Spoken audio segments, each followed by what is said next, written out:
Hello friends, আমি এসে গেছি মিঠু পাল সাহা আমার গল্পের ঝুলি নিয়ে। আজকের গল্পের নাম ঝড়ের একটি রাত।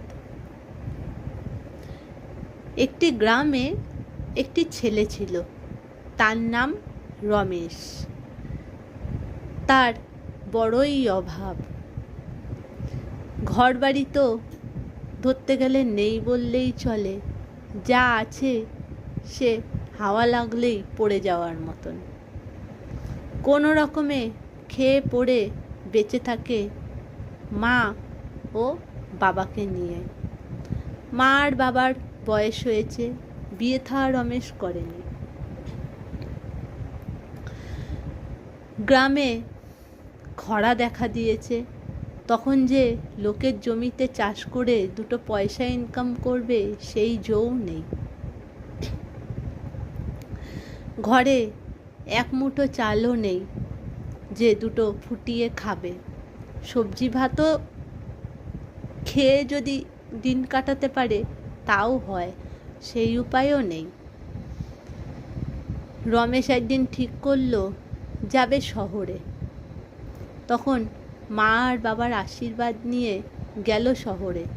যদি কোনো কাজের জোগাড় হয় তো ভালোই হয়। রমেশ শহরে অনেক ঘুরে ঘুরে অনেক কষ্টে একটি চায়ের দোকানে বাসন মাজা আর টেবিল মোছার কাজ পেল। মাসে ৩,০০০ টাকা দেবে। রমেশ সেই কাজে ঢুকে পড়ল।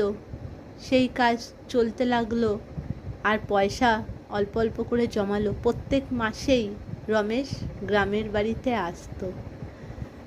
গ্রামের বাড়িতে এসে মা বাবার হাতে টাকা তুলে দিয়ে অল্প কিছু টাকা নিজের কাছে রাখতো, আবার শহরে ফিরে যেত, কাজে লেগে যেত। এভাবেই দিন কেটে যাচ্ছিল মাসের পর মাস। হঠাৎ এক রাতে রমেশ যখন শহর থেকে আসে বাড়িতে, তখন খুব জোর ঝড় ছেড়েছে। এমন দমকা হাওয়া, মনে হচ্ছে যেন গোটা পৃথিবীটাই ওলটপালট হয়ে যাবে।